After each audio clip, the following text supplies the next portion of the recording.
Welcome to Picks with the Professor, the show where a real statistics professor and his friend Jake gives you sports betting tips. I'm your host, Professor Sides, and for the latest updates, information, and picks, you can follow me on Twitter at Professor Sides, and you can follow my friend Jake on Twitter at myfriend_Jake.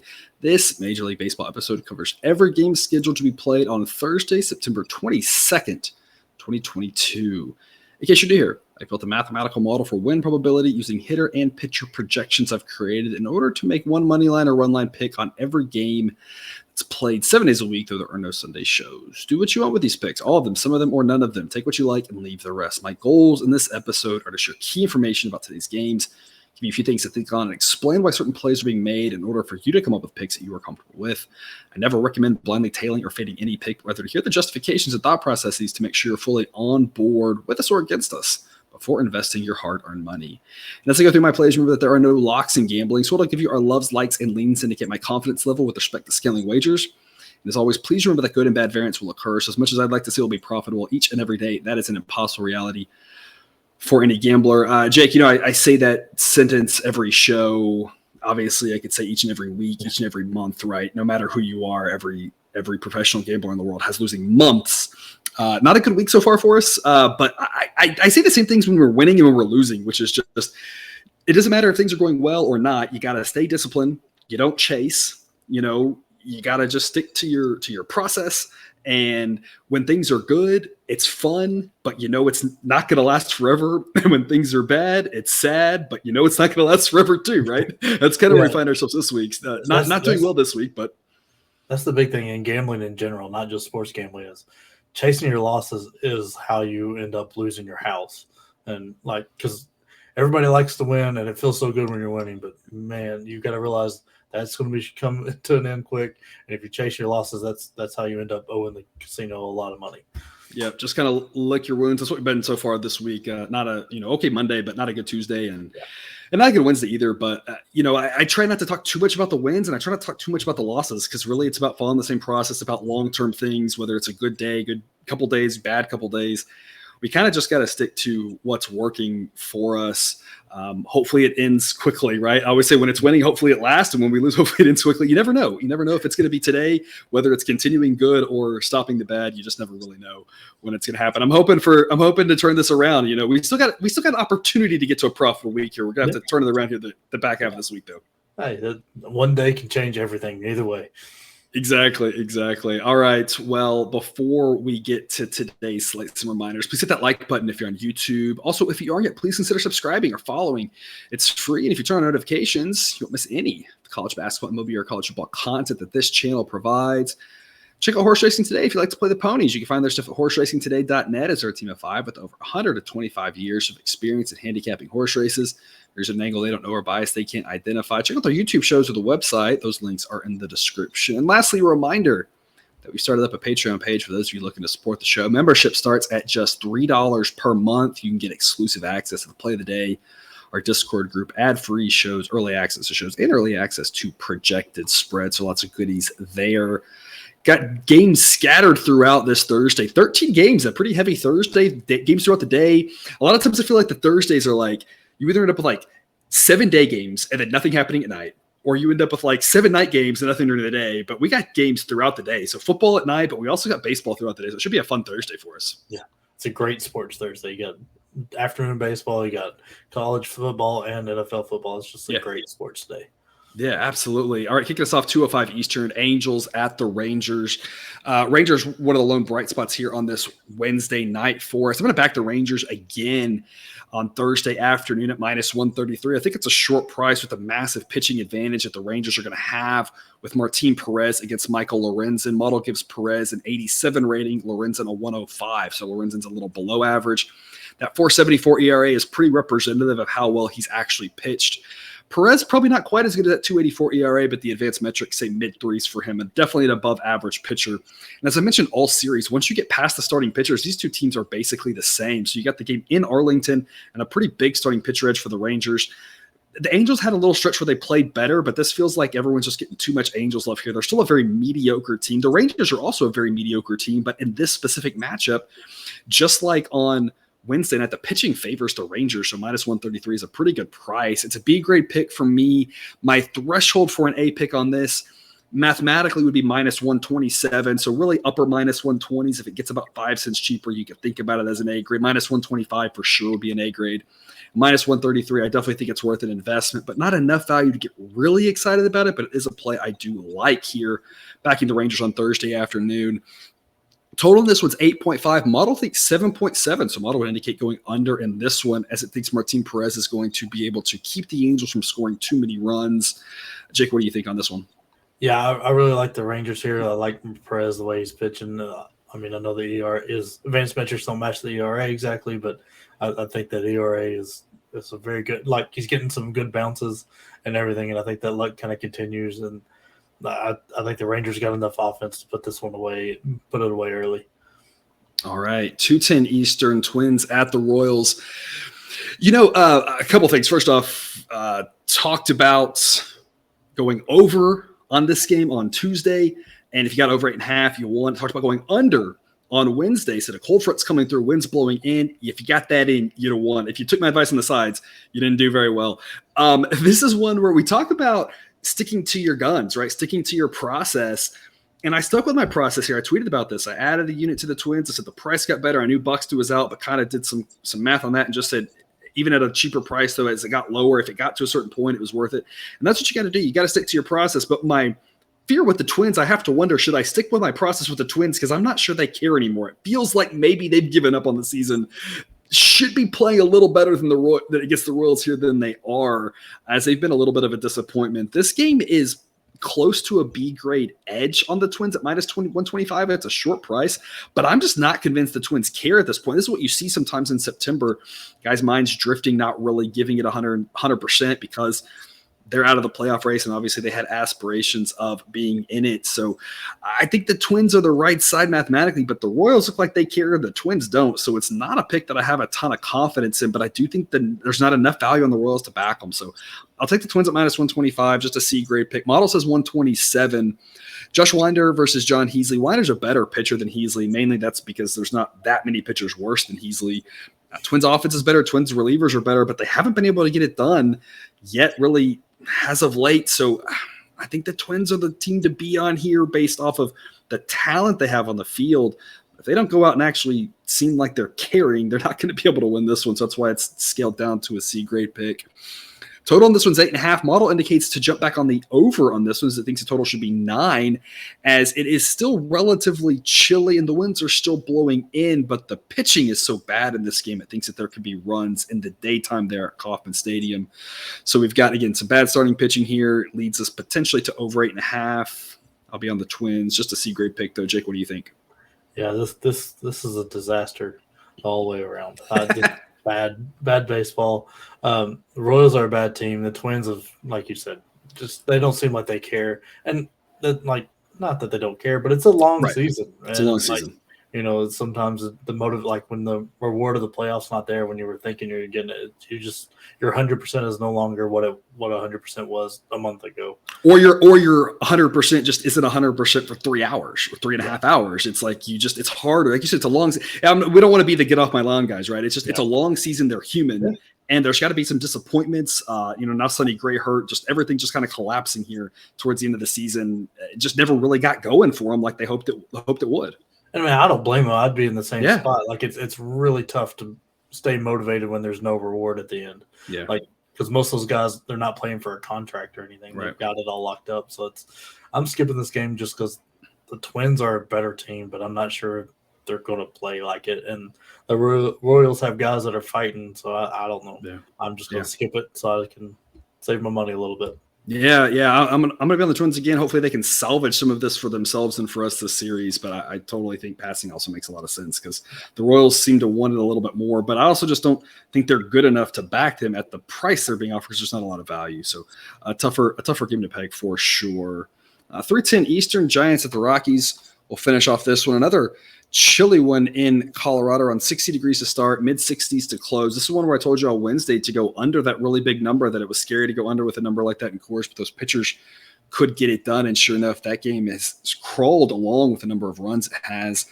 For this one, it will be chillier, no real wind effect, but it's projected to be a Giants bullpen game versus Jose Urena, and that's a very different pitching matchup than we saw on Wednesday. So the model thinks 11 would be the total for this one, as chilly atmosphere, but not good starting pitching, not good relievers.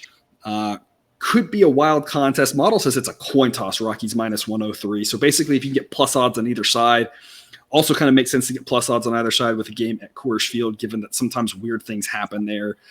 Giants bullpen game doesn't project well, but Jose Urena doesn't project well either. So not really sure what will happen in this game. I think plus odds makes a lot of sense if that's a price you're able to get. No line right now. I'll make a pick later. Jake, what do you think? Yeah, this feels like a race to the bottom with pitching. Like the Giants bullpen Yep. is rough. Urena is bad. And putting them in Coors Field just seems – It feels cruel. Yeah. It just feels mean. So I don't know. I don't know that I'll play this game just because I don't have a clue what's going to happen here. This game could be fun to watch just because it feels like it could be 22-21 or 2-1. Yeah. I don't know which teams are going to show up, so I'm going to skip it probably. And that's how the Rockies have been all season. The Rockies' offense has been terrible, and I faded them, and then all of a sudden they've decided to hit like crazy at home. And so then I've decided, but they're still bad on the road, and I'll fade them, and then they'll win. And so then I'll say, they'll come back home, and I'll back them, and then they lose. I can't zig and zag with this team. It's just never know what team they're going to get. Their offensive numbers at home are so good. You know what? And in this series, they just can't score off the Giants. A ton of bad relievers. It's like I don't know what's up with this Rockies team. They're so inconsistent, and you just never know what you're going to get with them. You know what's never made sense to me is like everybody knows the home field advantage of being in Coors Field and Mile High. How is it still an advantage? Like, I mean, The way all the Olympic athletes and everything like that train in low oxygen stuff. It's not like the Olympic athletes have resources these guys don't, and these organizations don't. So, like, why wouldn't you train like that anyway? Because you only play a handful of games every year. I know, but it's been I don't know. It's just like I know with runners and stuff, they go to those altitudes. You train in low oxygen or whatever, because then you play like everything's better because you're getting more oxygen. So I just think it would be hard to convince like people on the Phillies to go train in Denver. That would be kind of a weird. A weird thing. So I don't think it's very feasible. There's spring training in Denver. That'll be fun. Hey, I mean, who wouldn't be down with just a bunch of mountain spring training games, right? 3:37 Eastern, first pitch Mariners at the A's. Mariners, a team we've been on a lot this season. They've been really good to us, struggling here as of late, which is always disappointing because the model still likes them. And overall, they've still made us a ton of money, given a little bit of that back here, though, lately. I'm going to back the Mariners again, though.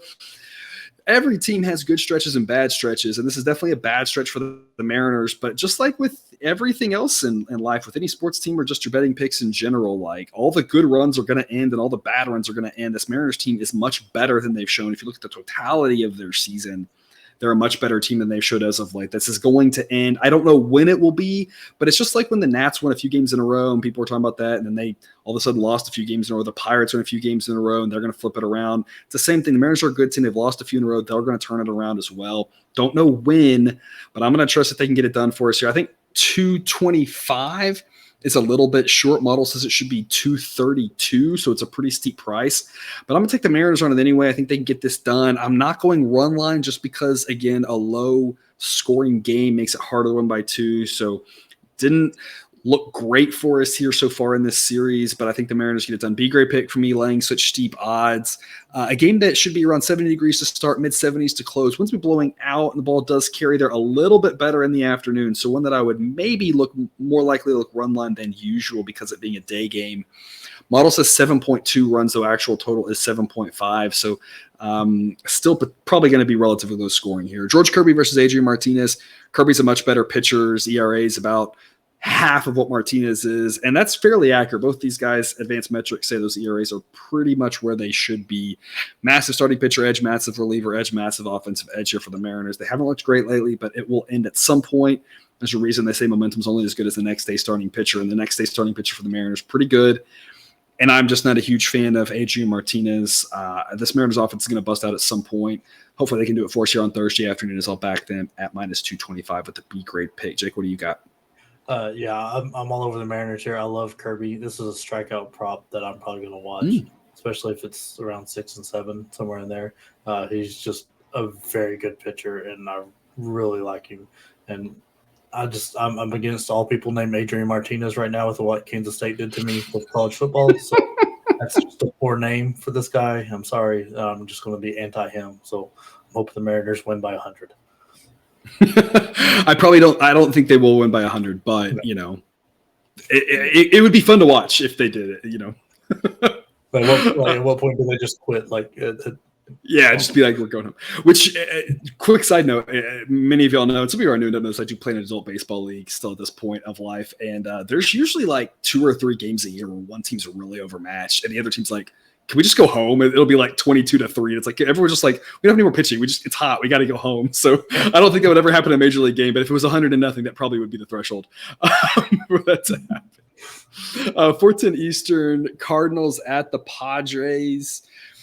Mid to upper 70s in this one. Again, day game, so we're all going to carry a little bit better than at night. Total on this one, 7.5. Model thinks 8.6 as we should take advantage of the daytime, a little bit warmer of a temperatures. Wind should be blowing across, so no wind effect here.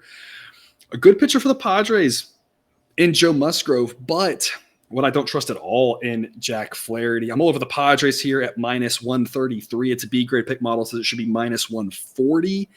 If this were to drop down into the mid -120s, that would be an A grade play for me. Again, Musgrove's pretty good. He's struggled a little bit more in the second half, but still he's had some very good starts sprinkled in. And again, I just think he's a whole lot better than Flaherty, who the advanced metrics say he's lucky his ERA is only 5.09.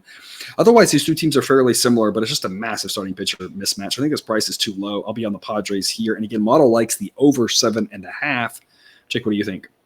Yeah, this just is all starting pitching to me, and you nailed it. Flaherty is lucky that his ERA is as low as it is. He's not looked good all year, like in the little bits he's played. And Musgrove is I think he's very good. He can be very good. He's not consistently there, but he can. I think wasn't that long ago he threw a no-hitter, right, for the Padres, like maybe a year or two ago, yeah.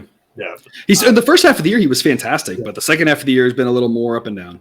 Yeah, so I think this will be one of the more up ones. The offenses are the same. The bullpens are very similar. I think this is a very easy Padres win. Yeah, and even if Musgrove has one of his more mediocre starts, that's about as good as Flaherty's look. So it's kind of one of those like worst case scenarios.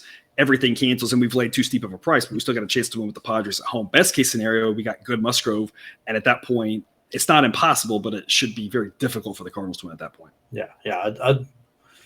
I just really like the Padres in this spot. I think they've got more. They can really punish a pitcher that's struggling, and right. I think that's what's going to happen here. And that's an interesting difference that overall with the totality of these players, the Cardinals and Padres offenses rate out the same, but they're very different how they're constructed. The Cardinals offense is pretty top 2 for sure, top 3, top 4 heavy, and then it kind of falls off. The Padres offense, while those guys at the top are pretty good, they have a little bit more depth at the back end that can really punish a pitcher, but they're not as strong at the top as those 2 hitters for the Cardinals are probably the 2 best hitters in the National League this year. Yeah. And obviously not to say that, Machado and Soto aren't really good hitters, but the Padres are a little bit weaker there, but a little bit better depth at the back end than the Cardinals. So a little bit different of a makeup there too. I'm not sure it plays out totally different, but it is an interesting contrast there. Yeah.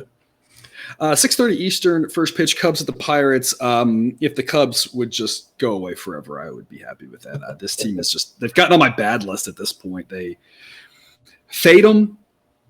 And they let me down, back them, and they let me down. It doesn't really matter. They're just disappointing me left and right. They'll play the Padres here. Chilly night in Pittsburgh, around 60 degrees.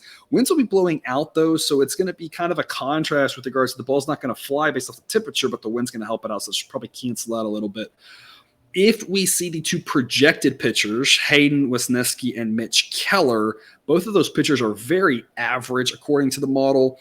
Wesneski does have a 2.30 ERA. That's only in 15 innings, though, so we're not projecting him to pitch that well. That's a little bit of small sample size, that sort of thing. A promising start, but We think we project him to be more league average. Mitch Keller, 4.03 ERA, underlying metrics, that's pretty accurate. Again, just pretty average pitchers. So 2 average starters there, 2 terrible bullpens, 2 below average offenses. Model says it should be Pirates minus 102, that the Cubs offense and relievers are a little bit better.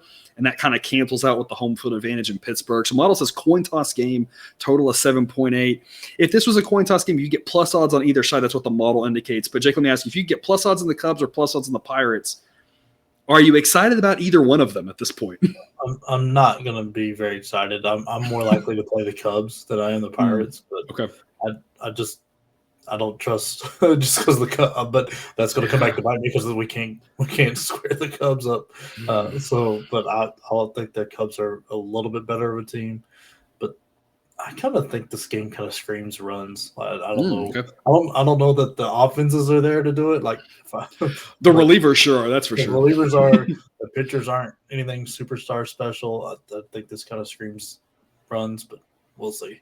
Yeah. If it wasn't for the cold temperatures, I would agree with you. But these relievers are so bad that the temperature of the ball flying out may not matter. It may just be a bunch of singles and doubles, and that's not the tough thing is that's not how the game of baseball is played today. I've talked about this every couple of weeks. I kind of bring this up when we talk about temperature and wind and how the ball flies. This didn't matter as much 20 years ago, but now there's so much focus on walks and home runs. And I'm not saying that's good or bad. It may be less entertaining, but at some point, that's the smart way to play the game. And when it is so home run based, we have to really consider the weather when we consider how many runs. So the weather's like, it's not going to be as many home runs. It should be fewer runs. But sometimes the pitching just bad and guys just get hit around and the ball doesn't fly out for homers. It just flies for doubles. And if these relievers, the way there's not going to be a lot of runs is Wisniewski has 6 good innings because the Pirates offense stinks. And Mitch Keller has 6 good innings because the Cubs offense is meh at best, right? Yeah. If the bullpens get involved early, it's going to be a ton of runs. So it really just depends on how deep those pitchers can go because these bullpens are both just scary. Yeah. It can't be a comforting feeling to know that's who you have coming in after you. Right. Yeah, model thinks plus odds on either team would be good. Agrees with you, the Cubs are a slightly better team, but the game's in Pittsburgh, so that balances that out. I'm with you, though. I probably would be a little bit more excited about plus odds with the Cubs than I would be on plus odds with the Pirates. But again, model says basically a coin toss game, so if you get plus odds, probably makes sense on either side. Also at 6:40 Eastern, Brewers at the Reds. Upper 60s to start, low 60s to close. Winds be blowing out at around 10 miles an hour, but given how bad the Reds offense is, given you've got Brandon Woodruff going, a slightly above average Hunter Green, Reds relievers that aren't terrible. The model thinks only 7.3 runs. Winds blowing out, but chilly temperatures. You do have a hitter-friendly ballpark, but only 7.3 runs projected. The Brewers offense is very hot and cold. You just never know what you're going to get. They did well on Wednesday afternoon against the Mets, but you just never know. If they're hitting home runs, things go well. If they aren't, they aren't. They're just so reliant on that. And again, with the colder night, the ball's not going to fly as much. So the wind's going to help them out a little bit. So kind of hard to really project that. But Brandon Woodruff, a much better pitcher than Hunter Green. I like Green above average. He's 4.97 ERA. I don't think he's that bad. Underlying metrics say low 4s is more accurate. Woodruff just a solidly consistent pitcher, 3.26 ERA, kind of quiet, not as good or hyped up as Burns, maybe not as good as, half a dozen pitchers maybe in the National League, but just solidly, consistently good pitcher here. It should be all Brewers in this one, assuming it is these 2 pitchers, the relievers. Pretty overworked and a little bit concerned, but this isn't the game that I would expect that to hurt them because I feel like Woodruff should be able to go 7 innings, and that helps them out. But we do need to keep note of that going into this weekend. This Brewers set of relievers has pitched a ton as of late. But behind Woodruff, the Brewers should win this game. Model says Brewers minus 171. Again, total of 7.3. So if I could get Brewers minus 160, I'm excited about that. If I'm playing the Reds, I'm really looking for like a plus 180 to plus 190 type thing before I feel like it's worth it. And given the model says total of 7.3, I probably would take the Reds on the run line and just hope that Hunter Green can keep it close. Maybe the Reds are up 2-1 early. Their bullpen blows and they lose 3-2, something like that. Again, all depends on the price. I'll make a pick on that one closer to game time once we have more information. Jake, what do you think? Yeah, I'm very interested in the price here because I don't think the Brewers offense is going to show up like it. I don't know. I just think they're going to be a little bit quiet because Green is a good pitcher, unless he just has one of those blow up games. Because he has had a few of those, yeah. Loads, and then that's where his ERA comes from. Is he'll have a game where he gives up 5 runs in an inning and a half. or something crazy. And so he's good enough pitcher to hold him down. So I'm interested in the run line for the Reds, see where that comes out, or maybe even money line, just depending on where that price is. I think I like it a little higher than you do. I'm a little risk adverse, so I want like plus 200 or so. But Okay. I don't know. I think it's going to be an interesting game to see what happens here. Brewers still hanging around that wild card race. Yeah. It's been multiple times we've talked about it. Feels like they're on their last legs, and they're still hanging in there. Still not looking great. Season's winding down, but they're not completely out of it yet. Game against the Reds here. These are the types of games you gotta win if you're going to make up a couple games. Oh yeah. I needed them so bad with the Mets, and they got me one. I would say good news for them with the Padres playing the Cardinals. That helps. Problem is the Cardinals are so far out in the division that the Padres play the Cardinals. They're actually rooting for the Cardinals in that series to beat the Padres because they're not going to catch them for the division. But Brewers hanging in there still for that wild card race, kind of against all odds. Every time we feel like we leave them for dead, they keep coming back. Blue Jays at the Rays, 6:40 Eastern, first pitch. Two pretty good ball clubs here. Jose Barrios and Ryan Yarbrough is projected. With Yarbrough, it might actually be an opener. If it is an opener and we project that Yarbrough gets the bulk of the work, my number would not change on this one. I have the Blue Jays as a minus 154 road favorite. I talked yesterday about the tweak that I've made to kind of give the offenses a little bit more credit. That's going to give us, basically, it's going to make the prices a little bit steeper on the Astros, Jays, and the Yankees as the three best offenses in baseball. Three teams that we've kind of been fading a little bit lately. That's kind of why I made that tweak, is that I was kind of seeing a systemic, we're kind of, how do we get that to boost up? And I kind of like, it's kind of the offenses. I'm not giving those top offenses that extra bit of credit. So Blue Jays minus 154 will be the price here. Barrios is nothing special, but I think he's a better pitcher than Yarbrough. Both these guys have ERAs in the 4, but I just have more faith that Barrios can be at least average, whereas Yarbrough is just very all or nothing. And Yarbrough, being a lefty, plays right into the Blue Jays' strengths as such a right-handed heavy team. They crush lefties.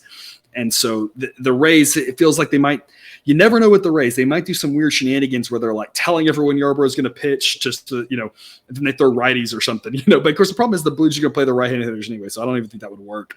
But assuming Yarbrough is getting the bulk of the work here, being a lefty is just going to be a lot tougher for him to have success against the Blue Jays offense. It's just all right-handed hitters. So I'd like the Blue Jays to win here. Minus 154 is the price the model says. If I could get minus 150, that'd be a B grade pick. Into the minus 130s would be an A grade. And with the Rays, I'd be looking at run line if that was the side to play. Total of 8.8 is what the model says for this one. Jake, what do you think? I'm all over the Blue Jays here. Obviously the price matters and everything. I'm not going to play a minus 3,000 or something. But or you could have said minus 200. I don't know if you play minus 200 either. Yeah, probably not. You'd have to pick that high of a number. Come on. But I just like their offense. I think the pitchers to me are scratched, and neither one of them are outstanding. So I think it's all that offense, and I mean they can really put some numbers up if they want and they get going. And I just don't think the Rays have that ability, and I think that makes the difference in the game. Yeah.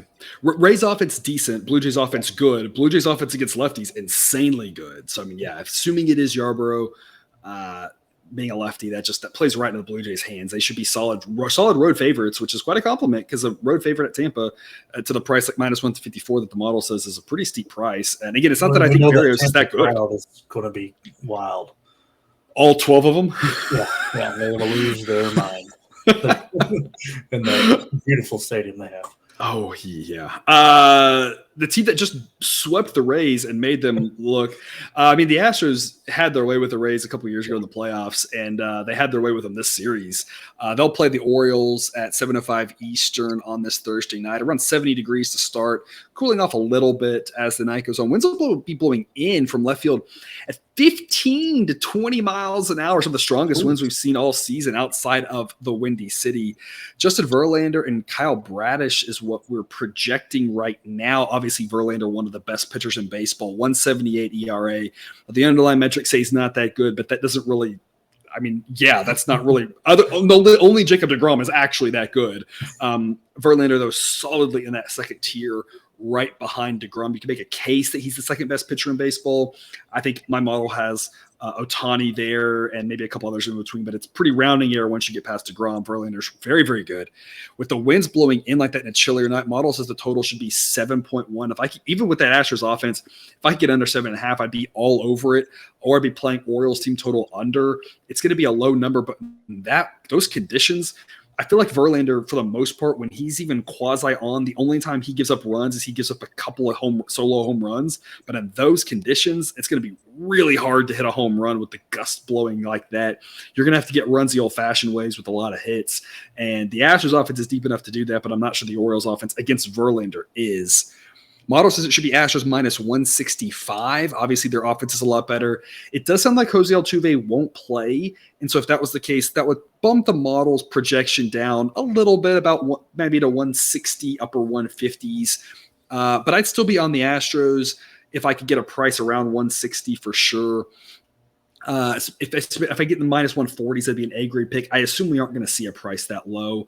But I think the Astros would be the side at that point. For the Orioles, be looking to get more like plus 170, plus 180 before I thought it was worth anything. And then I'd definitely be on the run line, especially with the low total, thinking that neither team's going to have a lot of success scoring, and it should be a tight game. Advantage Astros, but it might be a low-scoring game, and so a run line on the Orioles might make sense if the price is right.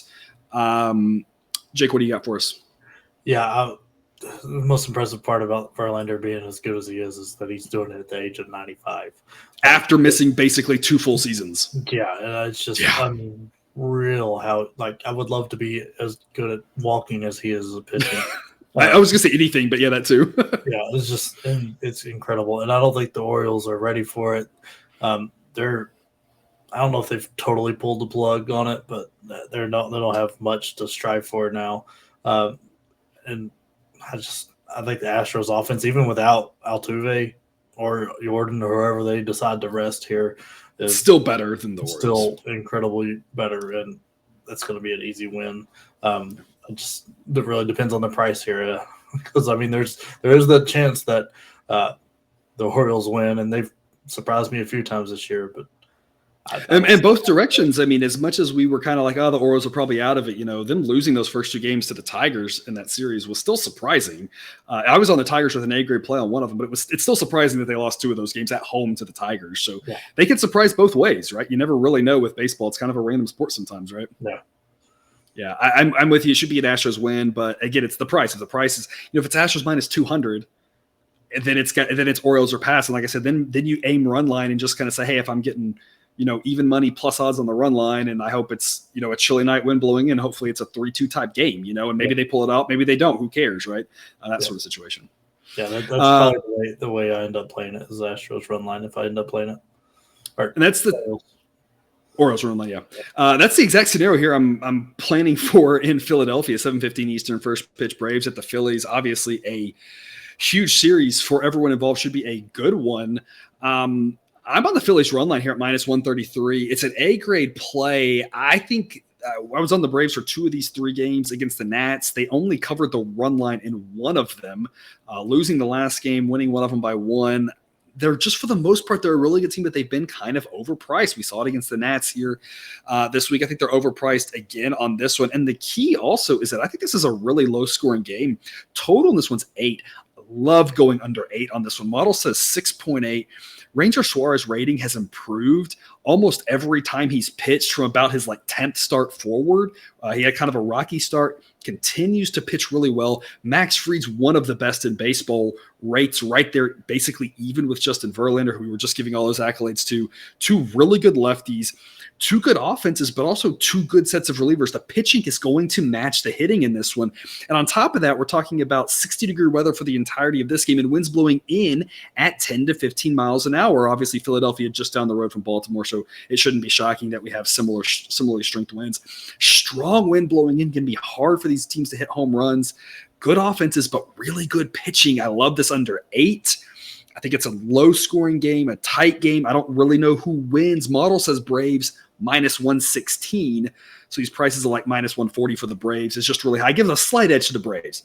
But minus 140 is just too steep. Plus 130 is probably worth a shot on the money line for the Phillies, but I'm just going to play it safe at minus 133 and say I think it's a low-scoring game. I don't know who wins. I think it's probably a one-run game.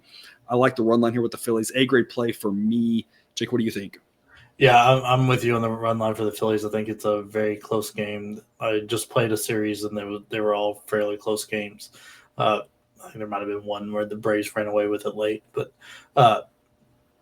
Max Fried does not – it's not Max Fried has not been great on the road. The Braves have not been great on the road in his last few starts that didn't involve, the Reds and the Nats and the Pirates, that bottom-tier squad. I think they've lost – 2 of the last 3 that were like that, and both times they've given up late. Most of the time they've given up late inning craziness to whatever team they were playing. One of those happened to be the Phillies, where I think Jansen blew it with 2 solo home runs.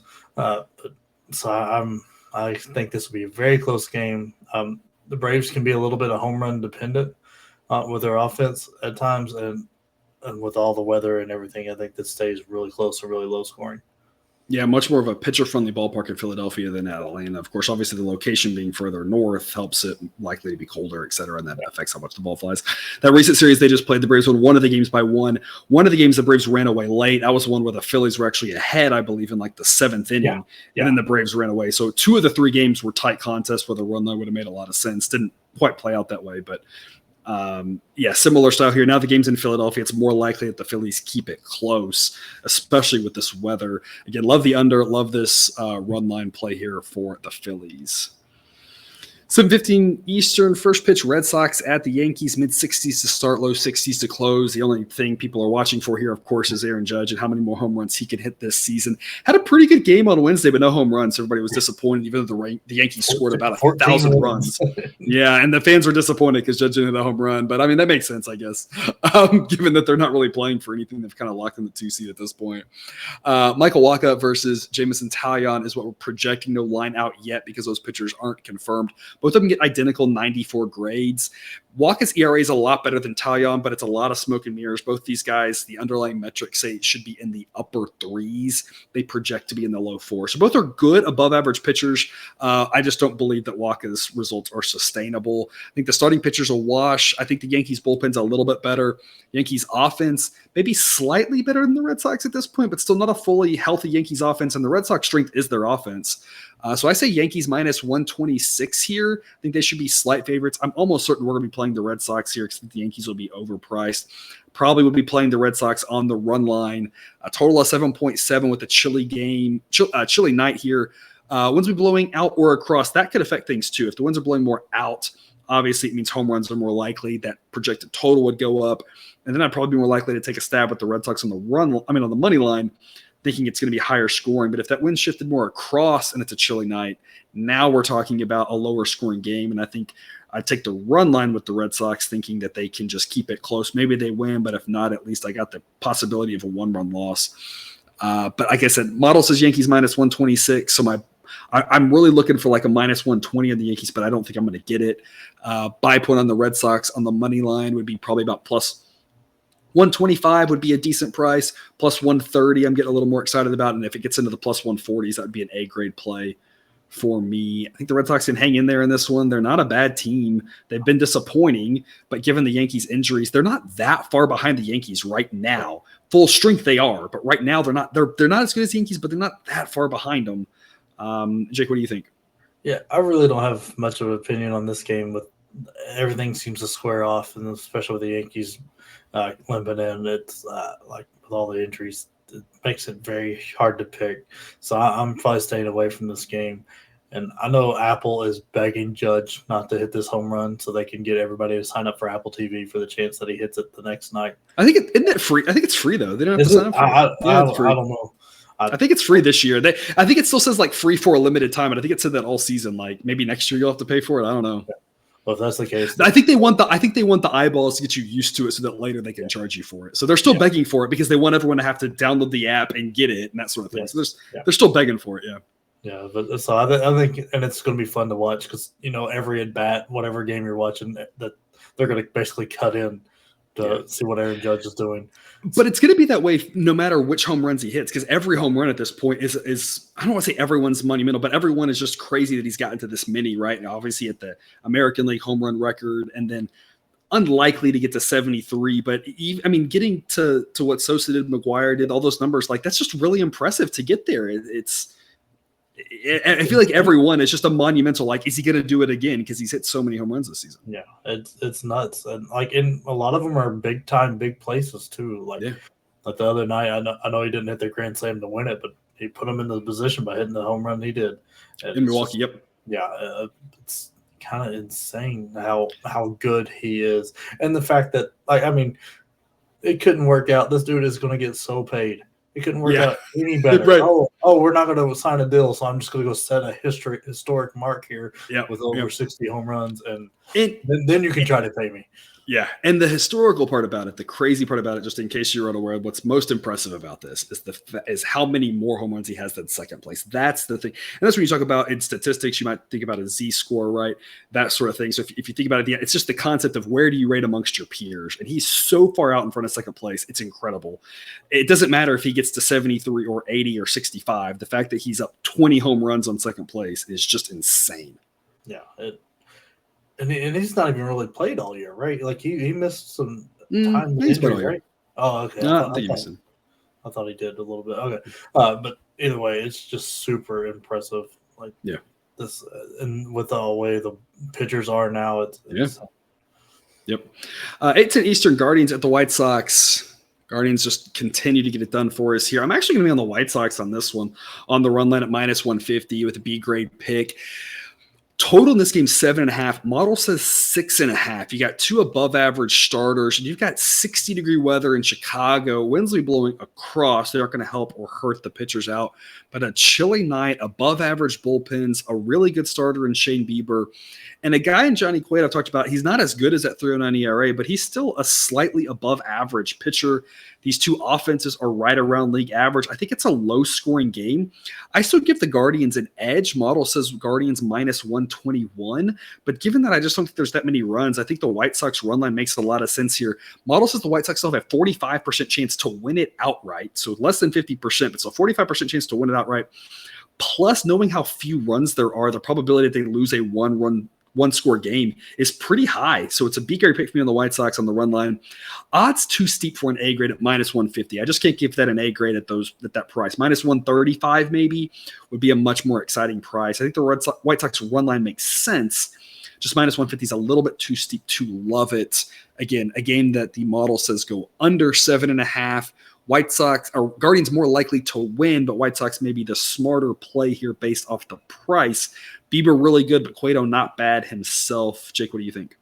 Man, I'm so wary of backing the White Sox. I don't trust them to show up and do what they need to do every time. I mean, the offense could disappear or just show up and hang a crazy number up. Or Cueto's the same way. He can either be there, just be absolutely garbage. So I'm staying away from this game. I like the Guardians to win it, but it's not anything I'm that confident in because, once again, the White Sox could show up and just beat them like a drum. So I'm just staying away from this game at all possible opportunities. Price on the Guardians right now in the mid -130s, just a little steep for the road. As good as Bieber is, just kind of a steep. And I've been on the Guardians a lot, as y'all well know. It's just a little bit of a steep price here on the road. As good as Bieber is against a competent pitcher in Cueto and a competent team in the White Sox, like I said, I think it's a low-scoring game, which makes that run line appealing to me personally. Although, I mean, I can't disagree with you. You never quite know what you're going to get from the White Sox. Rounding us out, last game, one late one here, 10-10 Eastern, first pitch, Diamondbacks at the Dodgers. I'm going to take the Dodgers here in this one. Total in this game is 7, so we're expecting it to be a low-scoring game. Weather-wise, it's going to be in the mid-upper 70s to start, low 70s to close. Winds will be blowing mostly across and under 5 miles an hour, so not going to affect things. But two good starting pitchers in Zach Gallen and Julio Urias. Gallen obviously has been fantastic as of late, but Urias has actually been a little bit better on the season. Both of these pitchers are ones I've constantly talked about that the advanced metrics say their ERAs are a little bit of a mirage, but they're both still very good pitchers, and that's part of why this total is 7. Now, model does say 7.4, but it's not really an over that I'd be jumping on over 7. I mean, it's obviously possible to get to 7 or 8 runs. But with these two starting pitchers, the Dodgers bullpen, under isn't the craziest idea either. Model doesn't like it, but it's a total that I really feel like not a great investment at 7. At 7.5, I could go under. At 7, I don't really like the under or the over. The issue with the Diamondbacks here is they are a little left-handed heavy, and facing a lefty in Urias makes them a little bit worse. So I'm going to back the Dodgers minus 201. It's a B grade pick, but I'm going to take them, even though it's steep odds, on the money line, just because with a really low-scoring game, there's a real chance the Dodgers win this game, something like 3-2, 4-3, something like that. And so, especially being the home team, knowing how hard it is for a home team to cover a run line where they're minus 1.5, I'm going to stick to the money line. I think the Dodgers decide here. Model says Dodgers minus 221. So I'm going to back them, but I'm just going to lay it on the money line. I'm not going to try to get too cute on the run line because I have a real concern that while the Dodgers are the better team here, the Diamondbacks are frisky enough that they could easily lose this game by 1 run, and I don't want to have to lay 1.5 with the home team unless I think it's going to get ugly, and I don't think this is a game that necessarily gets ugly with Zach Gallen on the hill. So I'll back the Dodgers, but I'm sticking to the money line at minus 201. B-grade pick because the odds are pretty steep. Jake, what do you got? Yeah, I agree with almost everything you said there, except I'm going to play the Diamondbacks plus 1.5 because I think this one does stay superstar close. Like, Gallen is incredible. But I feel like Urias is flying under the radar a little bit. He gets kind of caught up in the shadow of the Dodgers as a team and the Dodgers offense and everybody else. I mean, he's having an incredible year. I think there was like a month or so that they won every start he went out. Wouldn't be surprised. Kind of crazy. So I think that the Dodgers. Oh yeah, I haven't announced anything, but I'm sure they're going to start resting guys, kind of rotating through since they've locked everything up. I'm not sure how much they care about the 120 mark. I think they're going to just kind of rotate and rest people. And I think that lets the Diamondbacks stay close, especially at home. I think we're going to see a 1-run game. So I'm jumping on the Diamondbacks, getting a little better odds than the Dodgers money line. But yeah. Yeah, the Dodgers could get to 117 at this point. I mean, they have no incentive once they get up to, whether they win 110 or 112 or 115, none of that really matters. Yeah. They're going to have home field throughout the playoffs because the Astros aren't going to catch them unless they just bring up their whole AAA team, right? The Astros aren't catching them for second best record. They're going to start resting their guys. That's obviously the fear here too about locking in a play this early. The issue, the counter to that is the longer you wait, once everyone knows who's playing, that's going to affect the price too. So it's kind of have to speculate one way or the other here with the Dodgers lineup. But yeah, I think we're kind of in agreement on that. It should be a low scoring game, should be a tight game. I think the Dodgers make more sense on the money line, but I like the run line. If I was looking Diamondbacks, I would absolutely look run line. That's the way I would play it there too. And backing a guy like Gallen on the run line is never a bad idea. So, and backing the road team on the run line, never a bad idea, which is part of why I don't want to back the Dodgers on the run line as the home team. Maybe we can both be winners in that one.